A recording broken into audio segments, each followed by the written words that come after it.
Siap Kak? Sebelum belajar, marilah kita berdoa kepercayaannya masing-masing. Berdoa mulai.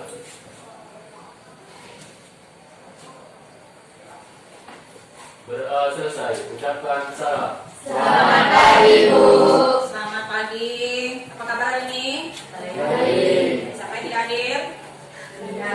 Sapat. Sahabat. Nah, hari ini kita akan melakukan presentasi dan membuat keyakinan kelas kita. Namun, sebelum membuat keyakinan kelas, kita lihat dulu kenapa kita perlu membuat keyakinan kelas. Oke, salam dan bahagia. Ada 3 yang akan dijelaskan hari ini. Yang pertama disiplin positif, yang kedua nilai-nilai kebajikan, dan yang terakhir keyakinan kelas. Buat nanti keyakinan kelas. Disiplin menurut Ki Hajar Dewantara. Siapa yang tahu Ki Hajar Dewantara? Siapa Ki Hajar Dewantara? Bapak Pendidikan. Di mana ada kemerdekaan, disitulah harus ada disiplin yang kuat. Jadi selama ini kita berpikir bahwa merdeka itu bebas. Ternyata merdeka itu bebas mengontrol diri kita. Ya, bukan bebas liar, tapi bebas karena kita bisa mendisiplinkan diri sendiri. Ada 3 teori motivasi. Nah, ini penting juga. Menurut Diana Gosen dalam bukunya Restructuring School Discipline menyatakan 3 motivasi yang menjadikan perilaku manusia. Yang pertama, untuk menghindari ketidaknyamanan atau hukuman. Kita posisi mana? 2, untuk mendapatkan imbalan atau penghargaan dari orang lain. Yang ketiga, untuk menjadi orang yang mereka inginkan dan menghargai diri sendiri dengan nilai-nilai yang mereka percaya. Kira-kira kita di posisi mana yang kebanyakan? 1, untuk menghindari ketidaknyamanan. Kita mengerjakan sesuatu, membuat tugas, kan? Datang ke sekolah, kenapa? Bisa karena takut dihukum oleh guru. Untuk menghindari hukuman atau ketidaknyamanan. Yang kedua, untuk mendapat imbalan. Nah, gimana tuh contohnya? Mendapat penghargaan dari guru. Jadi motivasinya dari luar supaya mendapat imbalan, penghargaan atau pujian. Dari yang ketiga, yang mana yang paling benar? Yang ketiga, untuk menjadi orang yang mereka inginkan dan menghargai diri sendiri. Jadi ada nilai-nilai dalam diri kita yang kita percaya sehingga kita melakukan kegiatan yang kita inginkan, bukan karena orang lain tapi motivasi dari dalam diri. Nah, nilai-nilai kebajikan universal. Nah, disiplin positif yang dikemukakan oleh Ki Hajar Dewantara maupun Diana Gosen, di mana pakar pendidikan mengartikan disiplin sebagai bentuk kontrol diri. Jadi yang bisa mengontrol diri kamu itu bukan guru, tapi diri sendiri. Nah, itu nggak bisa mengontrol diri kamu. Yang bisa kak? Nah, gimana supaya bisa? Kita harus punya tujuan yang mulia. Tujuan mulia di sini apa? Mengacu pada nilai-nilai atau prinsip-prinsip mulia yang dianut seseorang. Itu namanya nilai-nilai kebajikan ini kita lihat. Kita pilih 1 nilai kebajikan. Tadi profil belajar Pancasila. Ini pakar dari yang menyanyikan kan? Yang pertama, beriman, bertakwa kepada Tuhan Yang Maha Esa dan berakhlak mulia. Ini berakhlak mulia. Ya kan? Punya karakter yang baik. Kemudian mandiri. Coba mandiri belum? Atau yang mandiri? Bisa mandiri belum? Belum. Oke, masih kesiangan. Itu kan disiplinnya juga belum kan? Belum bisa mengontrol diri. Lagi kenalan kritis belum? Sebagian sudah kan? Sebagian belum. Berkebinekaan global. Apa nih berkebinekaan global? Tadi berkebinekaan global. Bineka Tunggal Ika artinya? Ya, walaupun berbeda yang ada dari berbagai suku, ras, ya kan? Bahasa, agama, tapi tetap bergotong roh. Kemudian kreatif. Ini salah satu yang sering dipakai di sekolah, mungkin belajar Pancasila. Kemudian ada organisasi-organisasi lain yang juga sudah menerapkan nilai kebajikan. Misalnya ini IDO Primary Years Program PGP. Nah, itu nilai-nilai kebajikan apa? Toleransi, rasa hormat, ya kan? Integritas, mandiri, menghargai, antusias, empati, keindahan, kreativitas, kerjasama, percaya diri, komitmen. Ini nilai-nilai yang harus kita miliki. Jadi kita melakukan sesuatu bukan karena takut, kan? Bukan karena mau dapat penghargaan, bukan karena hadiah, tapi karena nilai-nilai ini ada di dalam diri kita. Oke, coba ini dibaca, Cis. 9 pilar karakter Indonesia Heritage Foundation atau PHF. 1, cinta Tuhan dan segenap ciptaannya. 2. Kemandirian dan tanggung jawab. 3. Kejujuran atau amanah diplomatis. 4. Hormat dan santun. 5. Dermawan, suka menolong dan gotong royong. 6. Percaya diri, kreatif dan bekerja keras. 7. Kepemimpinan dan keadilan. 8. Baik dan rendah hati. 9. Toleransi. 10. Kedamaian dan kesatuan. Oke, itu. Nanti kita misalnya bisa ganti nomor 4, hormat dan santun. Kita punya keyakinan kuat, hormat dan santun kepada guru dan seluruh warga sekolah. Itu. Kita pilih nanti dari banyak nilai-nilai kebajikan kita lakukan itu jadi keyakinan kelas kita. Jadi nggak melakukan pelanggaran bukan karena tapi karena kita meyakini nilai-nilai kebajikan. Ya, lanjut. Coba nih, uji. Petunjuk seumur hidup dan keterampilan hidup. Dapat dipercaya lurus, 2. Lurus hati, 3. Pendengaran yang aktif, 4. Tidak merendahkan orang lain, 5. Memberikan yang terbaik dari diri petunjuk hidup, 6. Peduli penalaran, 7. Peduli penalaran, 8. Bekerja sama, 9. Keberanian, 10. Keingintahuan, 11. Usaha, 12. Keluasan atau fleksibilitas, 12. Berorganisme, 13. Kesabaran, 13. Kesabaran, 14. Keterbukaan hati, 15. Kehormatan, 16. Memiliki rasa humor, 17. Berinisiatif, 18. Integritas, 19. Pemecahan masalah, 20. Sumber pengetahuan, 21. Tanggung jawab, 22. Persahabatan. Oke, ini petunjuk seumur hidup ini dua poin ini sudah dibakukan. Jadi mereka mengatur dan meyakini 22 ini nilai kebaikan atau nilai kebajikan. Oke, ini lanjut. Elsa. Berdasarkan esensial fitur building moral intelligence misal bomba.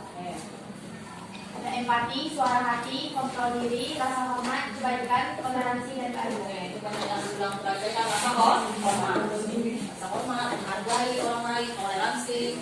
Nah, ini. Ya. Apa? Rido. The Virtus Project, proyek nilai-nilai kebajikan. Peduli, keteruteraman, kebersihan, komitmen, belas kasih, percaya diri, belas kasih, bertujuan, tegang rasa, gotong royong. Rajin, keberanian, kesantunan, kreatif, semangat, kedermawan, kejujuran, dermawan, harga diri, rendah hati, integritas, kebahagiaan, keadilan, baik hati, kesetiaan, berprinsip, bersahaja, keteraturan, kedamaian, keteguhan hati, rasa hormat, tanggung jawab, pengabdian, bijaksana, bersyukur, toleransi, percaya, lurus hati, ketegasan, pengertian. Ya, kemudian itu ada di halaman berapa itu kebahagiaan, identitas, ya. Jadi melakukan kebaikan kita juga harus bahagia, pasangan kelas. Oke, itu dia. Oke, lalu kita masuk keyakinan kita membuat keyakinan kelas. Nah, keyakinan kelas ini beranjak dari nilai-nilai kebajikan menekankan pada keyakinan seseorang, berarti keyakinan kamu, keyakinan kita, berapa orang kita sini akan lebih memotivasi seseorang dari dalam. Jadi pas mau dikasih hadiah, pandangan hukum, pandangan aturan, pandangan kata kalau lebih karena nilai-nilai kebajikan yang kita percaya. Seseorang akan lebih tergerak dan bersemangat untuk menjalankan keyakinannya daripada hanya sekedar mengikuti serangkaian peraturan tertulis tanpa makna. Ya, jadi karena nilai keyakinan kita bukan hanya ada aturan. Oke, kita mau buat keyakinan kelas kita kelas 12 tadi. Itu beda-beda. Kelas kita itu beda dengan kelas orang. Ya. Oke, keyakinan kelas bersifat lebih abstrak daripada peraturan yang lebih rinci dan konkret. Keyakinan kelas berupa pernyataan-pernyataan universal. Misalnya contohnya, pernyataan keyakinan kelas senantiasa dibuat dalam bentuk positif. Misalnya positif itu seperti ini. Kalau yang negatifnya dulu, tidak terlambat masuk pada saat jam pelajaran. Apa positifnya? Hilangkan kata tidaknya berarti masuk. Oke, masuk tepat waktu. Lebih enak ya kan? Masuk tepat waktu pada saat jam pelajaran. Jadi dari kalimat negatif jadi kalimat positif. Tapi itu masih aturan, belum keyakinan. Oke, yang kedua. Yang keempat, yang kita kelas hendaknya tidak terlalu banyak sehingga mudah diingat dan dipahami oleh semua warga kelas. Minimal kita buat 3, maksimal 3 sampai 7. Jadi kalau udah banyak kamu lupa ya kan nilai-nilai keyakinan yang kamu yakini. Keyakinan kelas sebaiknya sesuatu yang dapat diterapkan di lingkungan tersebut. Jangan buat keyakinan yang kita nggak bisa kerjakan. Ibu. Lanjut, semua warga kelas hendaknya ikut berkontribusi dalam pembuatan keyakinan kelas lewat kegiatan curah pendapat ini. Terus sebentar lagi curah pendapat. Nanti kamu tulis keyakinan kelas, nanti ini kartonnya tempel di sini. Nanti kita pilih 3 sampai 7 yang mana yang jadi keyakinan ke kelas kita. 7. Bersedia meninjau kembali keyakinan kelas dari waktu ke waktu. Keyakinan kelas itu bisa diperbarui, ya kan? Bisa ditambah. Ini diganti nih. Ini udah jadi nilai keyakinan kita. Kita ganti yang baru lagi yang belum. Oke. Nah, ini contoh keyakinan kelas. Setiap anggota kelas perlu belajar. Nah, itu bunyi nanti. Setiap anggota kelas perlu senang. Jadi kita belajar juga senang, jangan seperti di dalam penjara. Karena kita kebanyakan gitu kan. Kalau udah belajar aja, udah kayak di penjara. Belajar itu harus senang, dinikmati. Jadi setiap anggota kelas perlu melakukan tugas. Jadi setiap anggota kelas perlu saling menghargai guru, menghargai sesama teman, sesama warga di sekolah. Oke, setiap anggota kelas perlu merasa aman. Jangan terancam pula kita kan dalam kelas. Jadi bentuknya seperti ini ya. Nah, ada nggak yang mau ditanya tuh? Terima kasih, salam dan bahagia. Nah, sekarang kamu pikirkan satu keyakinan kelas. Satu keyakinan kelas. Dari segitu banyak tadi nilai-nilai kebajikan. Kita lihat lagi. Persahabatan dan saling toleransi. Oke, boleh. Persahabatan dan saling toleransi. Ini yang paling banyak dari kami. Iya. Misalnya peduli terhadap lingkungan kelas, peduli terhadap lingkungan sekolah. Kita peduli, termasuk barang-barang di dalam ini kita jaga, ya kan? Peduli. Jangan pegang-pegang penyaruh, rusak. Ya, Bu. Siap. Keyakinan kita. Sekarang dibagikan ini seperti ini, kamu tulis, ya, masing-masing satu keyakinan kelas. Contohnya tadi kasih tahu tuh, peduli terhadap lingkungan kelas dan sekolah. Jadi nggak di kelas saja. Kita menggunakan jalan sampai langsung. Ya, itu nilai-nilai kewajiban itu perlu dibentuk tuh. Yang kayak gitu tuh nggak bisa dikajarkan itu kesadaran dari dalam diri. Dan kalau kamu melakukan nilai-nilai kebaikan itu pasti bagi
dan bertanggung jawab. Oke, satu. Ya, 3 sampai 7. Ya, yang kedua. Nah, yang banyak. Saling membantu teman bila kesusahan dalam mengerjakan tugas. Oke, ya, bisa ganti supaya kalimatnya positif, bukan mengerjakan tugas dalam waktu contek. Oke, membantu teman dalam saling membantu teman dalam kita mengajarkan angka yang kesusahan. Saling membantu teman dalam belajar. Ya, saling membantu teman dalam belajar. Ini kesusahan kami tadi nggak paham kita ajarin. Oke, yang ketiga. Ya, harus bilang saling menghargai. Saling menghargai apa? Saling menghargai. Mana lagi? Tadi saling menghargai sama? Sekolah. Jadi sesama warga sekolah. Sesama. Jadi nggak tubuhnya aja, ya kan? Tetenya juga, kelas lain juga, semua warga sekolah, penjaga sekolah juga itu semua warga sekolah. Terus apa juga? Apa aja perlu kita jadikan biasa? Ya. Saling disiplin. Yang mana? Sekolah kita bentuk ilmu. Udah itu, belum ditambahkan tadi udah. Kalau saling membantu ya, belajar. Saling menghargai udah lagi. Bertanggung jawab kita kan? Nah, kesalahan dan bertanggung jawab. Menghadapi berbagai masalah. Selanjutnya. Jadi kita kasih tahu dalam belajar, hormati guru dan guru, warga sekolah. Itu. Ya. Peduli dalam persahabatan. Peduli dalam persahabatan dan toleransi sesama. Kamu teman aja kalau seluruh sekolah. Toleransi kepada ya, kepada seluruh warga sekolah. Sekolah. Jadi dalam persahabatan dan toleransi pada seluruh warga sekolah. Persahabatan dengan kuasa kapasitas. Lagi. Jaga perkataan. Jangan lupa. Yang udah perkataan. Ini yang kelima. Saling menghargai dalam seperti itu. Saling menghargai itu dalam perkataan, ya kan? Jaga sikap. Yang senantiasa berpikir dan bersikap positif. Jadi jangan langsung emosi, karena kalau kita mungkin senantiasa berpikir dan bersikap positif. Senantiasa berpikir dan bersikap positif. Oke, lagi dari 19 dulu. Ya.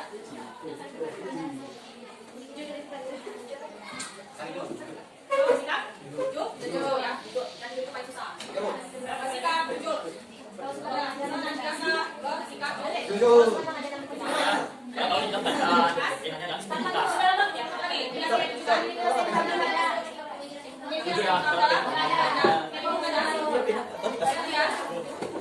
Oke, miliki rasa ingin tahu dalam belajar. Ini nanti yang mau kita tempelin nanti, mana kita tempelin lagi yang tujuh ini, ya. Ini prosesnya, ini kita simpulkan dari nikmat yang kami tempel sana. Ya, yang pertama, kami mengakui kesalahan dan bertanggung jawab. Nah, ini kalau ada pelanggaran nanti, nah kita proses, kita lagi mengakui kesalahan dan bertanggung jawab. Kalau penyelesaiannya nanti kepada ibu tapi dari kamu, karena keyakinan kamu. Yang kedua, saling membantu teman dalam belajar. Yang ketiga, saling menghargai sesama warga sekolah. 4. Peduli dalam persahabatan dan toleransi kepada seluruh warga sekolah. 5. Senantiasa berpikir dan bersikap positif. 6. Senantiasa bersikap jujur. 7. Memiliki rasa ingin tahu dalam belajar. Kasih aku 7 ini kamu harus ingat karena keyakinan yang tidak sama. Oke, kita kasih tepuk tangan. Ini nanti kita cetak, kemudian kamu kasih tanda tangan. Nah, sekarang boleh kasih tanda tangan. Oke, tanda tangan satu-satu nanti kita foto. Oke, mulai dari anak-anak.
Assalamualaikum warahmatullahi wabarakatuh. Perkenalkan, nama saya Cici Paramida. Saya kelas 12 IPA 3. Saya ingin menyampaikan pendapat saya tentang keyakinan kelas. Menurut saya, keyakinan kelas adalah hal positif. Keyakinan kelas dimiliki setiap orang. Keyakinan kelas tidak dipaksakan oleh bapak atau ibu guru, sehingga setiap orang akan bertanggung jawab dalam keyakinannya sendiri dengan senang hati. Demikianlah pendapat saya tentang keyakinan kelas. Terima kasih. Assalamualaikum warahmatullahi wabarakatuh.